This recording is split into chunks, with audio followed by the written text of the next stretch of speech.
मुझे समझ नहीं आती कि ये दुनिया गलत बंदे से उम्मीदें लगा कैसे लेती है। जिस बंदे का पास्ट लीरो लीर है, जिसकी वाह बेगैरतियों से तो सोशल मीडिया भरा पड़ा है, तो ऐसे बंदे की गैर इखलाकी हरकत पे इतने शॉकिंग रिएक्शन क्यों आ रहे हैं? अरे मुझे क्या पता। जैसे इससे पहले तो उसने कोई ऐसी हरकत की ही ना हो। वो कौन है महापुरुष? मैं किसकी बात कर रही हूँ वो तो मैं बता ही दूंगी, या तुम समझ भी गए होगे, लेकिन उससे पहले मुझे बताओ कि ये क्या चीज है। मैं गुल्लू। मिट्टी के तेल और रेहान तारिक में क्या फर्क है? कुछ भी तो नहीं। ये बड़ी अच्छी बात कही आप। इसकी पिछली कुछ वीडियोस और इसकी रीसेंट जो पॉडकास्ट आई है उनमें जमीन आसमान का फर्क है। 100% ना सही 70% तो इसके वैलिड पॉइंट होते हैं। लोगों ने जो गंद घोला होता है उनको अपने शो पे बुला के उनके करतूत उनकी आंखों के सामने उन्हें दिखा के उनसे क्वेश्चन करता है। तो चलो ठीक है, लेकिन वो रेहान तारिक रीसेंट पॉडकास्ट में क्यों नहीं था? क्या बात कर रहे हैं? मैं बताती हूँ ना, पहले ये वीडियो देखो और अब ये क्लिप देखो। तेरा लाकी राडो बनी और ये जो कान में बाली है लेफ्ट साइड, गले में चेन भी है, ये गोल्ड की चेन है।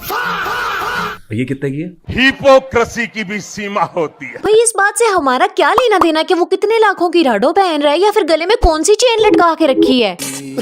बल्कि वैसे ही सवाल चेपो ना जैसे बाकियों से पूछे थे। पर ये क्या हुआ, यहाँ तो झाग बैठ गई, हमदर्दियां ही नहीं खत्म हो रही थी। मेरा बच्चा। सबसे पहले तो मेरा दिल कर रहा था मैं टच करके देखूं, हाय हाय हाय हाय आग के पास कभी मोम को लाकर देखूं, वो इजाजत तो तुझे हाथ लगा कर देखूं। हाय हाय हाय। वो जो रेहान तारिक का सिग्नेचर पोज है ये वाला, तो तुम्हें नहीं लगता कि इसको ये वाली वीडियो प्ले करनी चाहिए थी? फील द लव, तुम्हें देख के हम खुश हो जाते हैं। इस तरह की वीडियोस उसके सामने प्ले करो ना। जो वाकई फड्डे का मसला बनी है वो वीडियोस तो चलाई ही नहीं। गूंगी हो। यहाँ तो जी हजूरी करके निकल गए। ऑडियंस बेस्ड पॉडकास्ट करते हैं। ऑडियंस बेस्ड पॉडकास्ट, अच्छा चलो खैर वापस आती हूँ अपने टॉपिक पे और जरा खुल के बात करते हैं। तो एक बार फिर से तुम्हारे कमेंट्स को मद्देनजर रखते हुए वीडियो बनाई है। वैसे तो मैं इसमें पहले ही 2-3 वीडियोस बना चुकी हूँ, लेकिन मुझे पता था और वीडियो बनानी पड़ सकती है। इसके करतूत ही ऐसे, इसके चाके खुलते रहते हैं। सही पकड़े हैं। रजब भट्ट को तो तुम सारी जानते होगे क्योंकि आए रोज कोई ना कोई शैतानी जो कर देता है। अच्छा जी। तो शुरू से लेकर अब तक इसने जितनी भी बेगैरतियां की हैं वो सारी एक्सपोज होंगी आज की वीडियो में। अभी मजा आएगा ना भिड़ो। तो मुमकिन है रजब को जो पापा समझते हैं मेरी वीडियो देखने के बाद ओपिनियन चेंज कर लें। ऐसा कभी नहीं होगा। कुछ पूछा मैंने कुछ। क्योंकि रजब का पाकिस्तानी यंग जनरेशन पे अच्छा खासा इन्फ्लुएंस है और इन्फ्लुएंस भी नेगेटिव। अस्सलामुअलैकुम।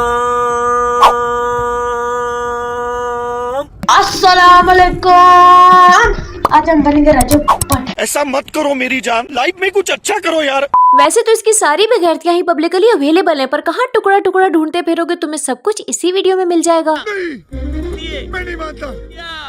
तो रजब भट्ट पाकिस्तानी पैदावार है बदकिस्मती से, और यूट्यूब पे इसकी ढेर सारी खुसरों की फौज भी है। और इस खुसरों की फौज में से कोई 10-20 मेरे कमेंट सेक्शन में भी लाजमी आएंगे ऐसी हरकतें करते हुए। खैर इसी फौज की बेस पे इसमें इतनी आकड़ आई है और ये इतना फेमस हो गया, वरना 1.5 साल पहले तो इसको कोई जानता भी नहीं था। अब ये बात तो सबको ही पता है कि ये इंतहाई मगरूर और बेगैरत इंसान है जो दिखावा, नुमाइश और सुकी बदमाशियों के सिवा कुछ भी नहीं करता, लेकिन उसके बावजूद कुछ लोगों के दिमाग में ये इमेज बनी है कि ये तो बहुत लॉयल, शरीफ, इनोसेंट, इज्जत देने वाला इंसान है। कह दो कि ये झूठ है। और इसकी यही अब नॉर्मल एक्टिविटीज इसी के जैसे लोगों को इतनी पसंद आती है, तभी तो सब्सक्राइब करते जा रहे हैं, वरना इसमें कोई टैलेंट है भला? पता नहीं। तो चलो देखते हैं। चल। अरे ये तो फैमिली व्लॉगर्स का सबसे पहला टैलेंट है। अपनी माँ या बहन नचा देना तो इनके लिए कोई बड़ी बात ही नहीं है। और अगर तुम्हें मेरी बात पे यकीन नहीं है तो खुद ही देख लो।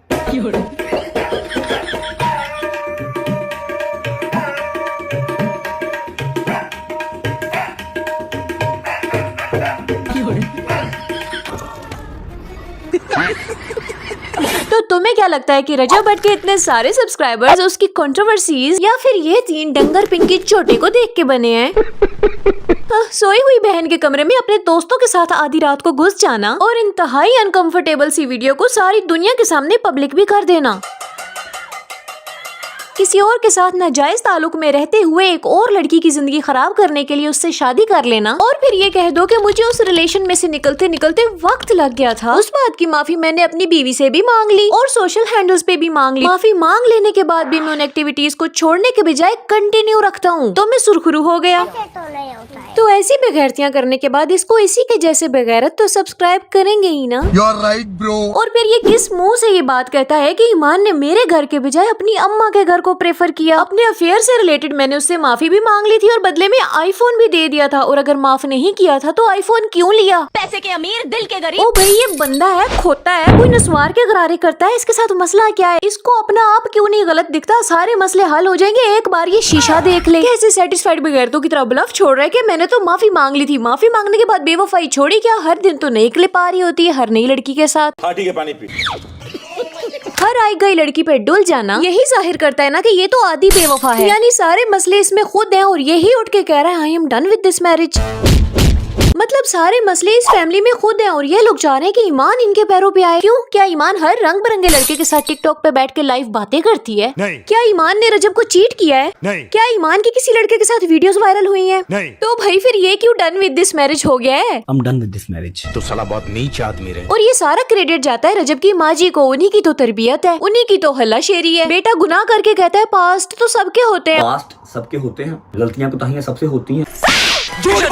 और माँ जी मेरे रजब अली झूठ नहीं बोलता, पास्ट सबके होते हैं। मैंने रजबेली का भी लोग देखा। अच्छा मेरे बच्चे ने झूठ नहीं बोला। ठीक है, पास तो सबका ही होता है। ठीक है, समझ गया। रजबेली बेईमानी नहीं करता अपने किसी भी रिश्ते में, किसी भी रिश्ते में बेईमानी नहीं करता। बेईमानी नहीं करता अपने किसी भी रिश्ते में, किसी भी रिश्ते में बेईमानी नहीं करता। कुछ ज्यादा नहीं हो गया? यानी माँ जी की नजर में मियाँ बीवी का रिश्ता तो रिश्ता ही नहीं है। हाँ ठीक है वो बेईमानी नहीं करता होगा, माँ के रिश्ते में बहन के साथ नहीं करता होगा या फिर दोस्तों के साथ भी नहीं करता होगा, लेकिन बीवी के साथ तो बेईमानी की है, इसकी तो सारी दुनिया गवाह है। तो फिर ये माँ जी क्यों चिट्टे सफेद झूठ बोल रही है? हमको नहीं पता। या फिर तुम लोग ही बता दो, क्या तुम्हें ये सिचुएशन समझ में आ रही है? हमेशा अपनी बीवी को डिसरिस्पेक्ट करता है, अपनी बीवी के लिए इसके पास वक्त ही नहीं होता है। हाँ जी, तेरे जी तो मतलब लिखा ही नहीं है रिस्पेक्ट, है ना? उठ उठ उठ के मिल, सलूट कर। फोन तो मिलना भी नहीं, चल शाबाश। मान चौधरी कैसी हो? ठीक ठाक? क्या हुआ, तुम्हें पोटियां लगी हैं? खड़ी हो? ऐसी ही भरी महफिल में बीवी को जलील करता रहता है, कभी उसे कहीं साथ तो लेकर नहीं गया क्योंकि वक्त की कमी है। रहेंगे यही रूटीन रहेगा। क्या मतलब कभी यहाँ फिर वहाँ फिर उसके बाद कहीं और। ये कोई पूछने वाली बात है? हाँ, घर पे भी टाइम देना चाहिए। लेकिन ऐसी बगैरतियों के लिए तो इसके पास बड़ा वक्त है।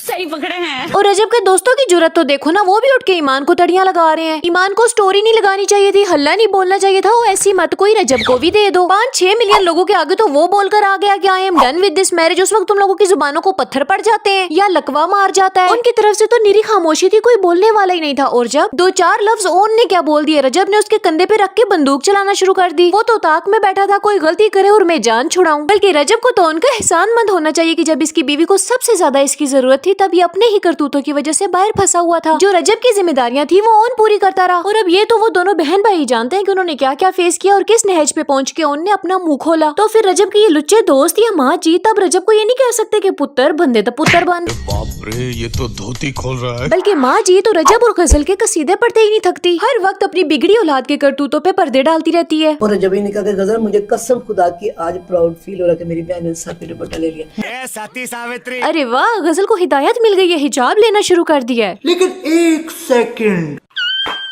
हिदायत ऐसे नहीं ऐसे मिलती है। ये लोग सब कुछ सिर्फ अटेंशन के लिए करते हैं, शायद अब भी कोई हमें अच्छा बोल दे। तो खैर इस सारी बहस का निचोड़ ये है कि माँ जी को चाहिए अपने राजे बेटे के करतूत यानी रिंगा रिंगा रोजेस बंद करवाए, ना कि पास्ट तो सबके होते हैं कहकर अपने बेटे की गलतियों बल्कि गलतों को जस्टिफाई करें। कोई खुदा खौफी करें क्योंकि बेटी तो इनकी भी है। और बाकी क्या है, अपने जैसे बेगैरतों में इजाफा करते रहो। आपसे मुतासर होकर मैंने व्लॉगिंग शुरू की है। चैनल का नाम ले दो जनी।